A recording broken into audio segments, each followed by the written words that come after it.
Hello नमस्कार साथियों। तो आज की इस वीडियो में आप सभी का स्वागत है दोस्तों। आज हम लोग पढ़ने वाले हैं क्लास 10th साइंस का मॉडल पेपर। दोस्तों कल वाले वीडियो में हम लोगों ने 1 से 20 तक प्रश्नों को देखा था, लेकिन आज हम लोग 20 से आगे प्रश्नों को देखने वाले हैं। अगर आप लोग उस वीडियो को नहीं देखे हैं तो लिंक के नीचे डिस्क्रिप्शन बॉक्स में दिया गया है, वहाँ से जाकर देख सकते हैं। तो चलिए आज का वीडियो स्टार्ट करते हैं दोस्तों 21 नंबर प्रश्न है, विद्युत धारा की प्रबलता का एसआई मात्रक है। बताइए विद्युत धारा की प्रबलता का एसआई मात्रक क्या होता है। आपके पास 4 ऑप्शन है, बहुत शानदार सा ट्रिक देने वाला हूँ। विद्युत धारा यानी जब करंट लगता है शरीर में तो शरीर कैसा होता है, पीला पड़ जाता है यानी पियर होता है। तो जब विद्युत धारा करंट मारेगा तो शरीर कैसा हो जाएगा, पियर। तो पियर से याद रखना है एम्पियर।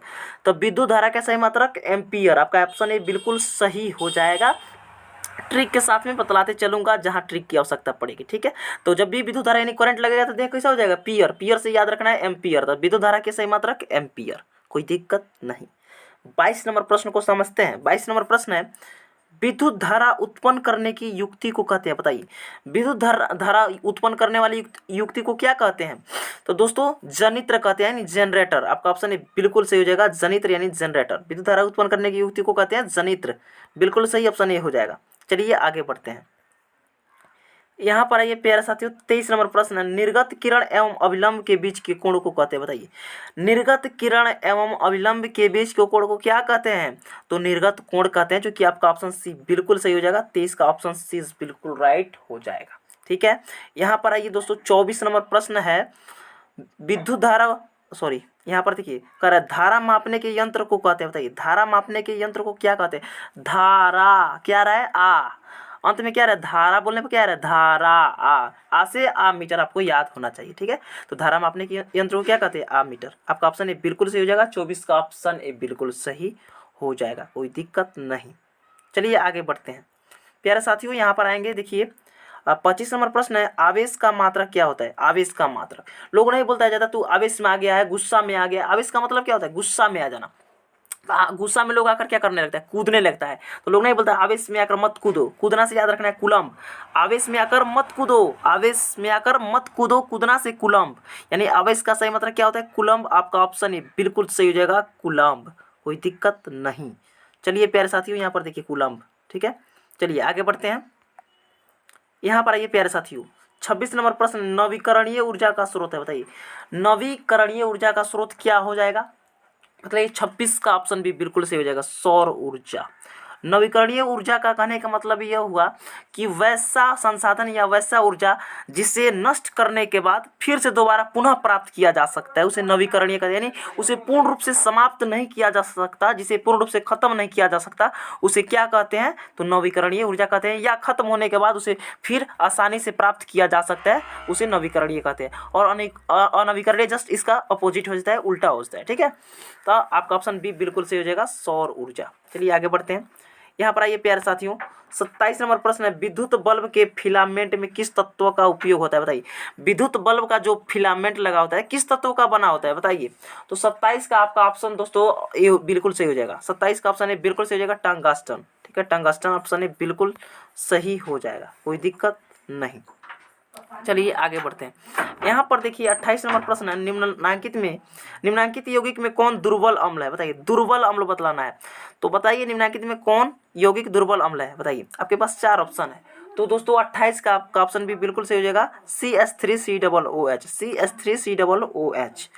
दोस्तों 29 नंबर प्रश्न है, निम्नांकित में कौन उप धातु है।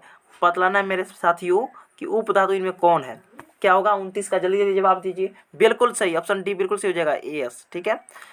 इसमें उप धातु हो जाएगा AS। 29 का ऑप्शन डी बिल्कुल सही हो जाएगा। चलिए आगे बढ़ते हैं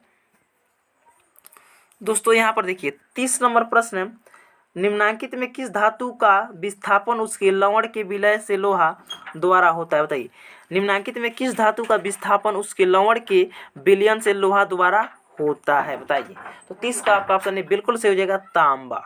क्या हो जाएगा, तांबा यानी कॉपर।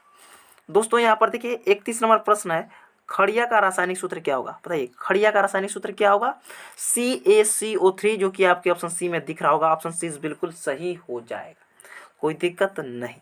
चलिए दोस्तों यहाँ पर आइए 32 नंबर प्रश्न है, बिल्डिंग में किस गैस का उपयोग होता है बताइए। बिल्डिंग में किस गैस का उपयोग होता है, तो 32 का आपका ऑप्शन बी बिल्कुल सही हो जाएगा, एथाइन का। क्या चीज का? एथाइन का। ठीक है, चलिए दोस्तों 33 नंबर प्रश्न है, अवक्षेपण अभिक्रिया से किस प्रकार का लवण प्राप्त होता है बताइए। अवक्षेपण अभिक्रिया से किस प्रकार का लवण प्राप्त होता है बताइए। तो 33 का आपका ऑप्शन 20 बिल्कुल सही हो जाएगा, अविलय। अविलय, ठीक है, बिल्कुल सही हो जाएगा। 34 नंबर प्रश्न है, बेकिंग सोडा का रासायनिक नाम है बताइए। बेकिंग सोडा का रासायनिक नाम, बहुत ही यूनिक प्रश्न है दोस्तों, याद रखिएगा। बताइए क्या होगा। जी हाँ, आपका ऑप्शन बी बिल्कुल सही हो जाएगा, sodium hydrogen carbonate. Sodium hydrogen carbonate, 34 का आपका ऑप्शन बी बिल्कुल सही हो जाएगा। चलिए दोस्तों आगे बढ़ते हैं। दोस्तों यहाँ पर 35 नंबर प्रश्न है, निम्न में कौन सा उत्पाद लेड नाइट्रेट को गर्म करने पर प्राप्त होता है बताइए। निम्न में कौन सा उत्पाद लेड नाइट्रेट को गर्म करने पर प्राप्त होता है प्यारे साथियों बताइए।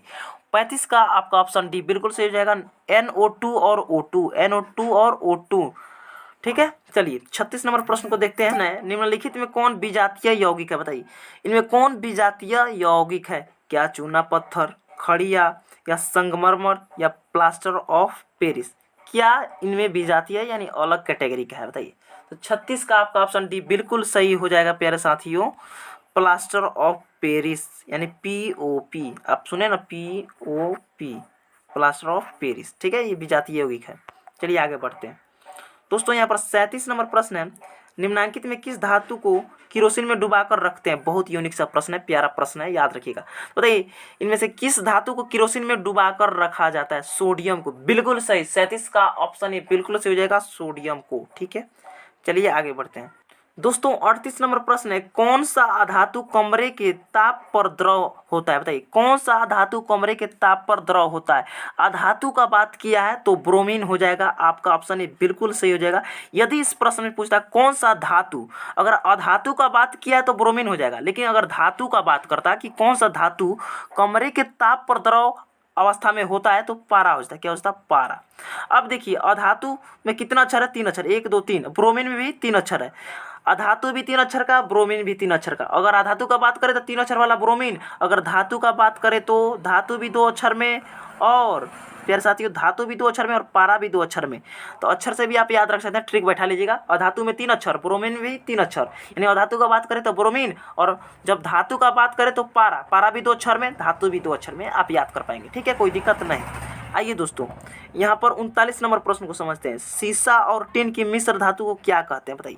सीसा और टिन की मिश्र धातु को क्या कहते हैं? बहुत महत्वपूर्ण प्रश्न है प्यारे साथियों, बताइए। 39 का आपका ऑप्शन है बिल्कुल सही जवाब, सोल्डर। क्या बोलते हैं? सोल्डर। आपका ऑप्शन है बिल्कुल सही हो जाएगा। दोस्तों आज का लास्ट नंबर प्रश्न 40 नंबर प्रश्न, यदि मजा आ रहा है तो आप कमेंट में जरूर बताइए। देखिए दोस्तों 40 नंबर प्रश्न है, निम्नलिखित में किसे चाकू से काटा जा सकता है बताइए। निम्नलिखित में किसे चाकू से काटा जा सकता है, या प्रश्न बोल सकता है निम्नलिखित में किसे चाकू से आसानी से काटा जा सकता है। तो बताइए 40 का जल्दी जवाब दीजिए। हाँ, ऑप्शन है बिल्कुल सही, लिथियम को चाकू से आसानी से काटा जाता है, तो लिथियम आपका बिल्कुल सही हो जाएगा। आई होप कि दोस्तों आप सभी को यहाँ तक काफ़ी मजा आया होगा, पढ़ने में आसानी से समझ में आया होगा। समझ में आया है कि नहीं आया है आप कमेंट में जरूर बताइएगा। तो फिर मिलते हैं इससे अगले वाले प्रश्न को लेकर अगले वीडियो में।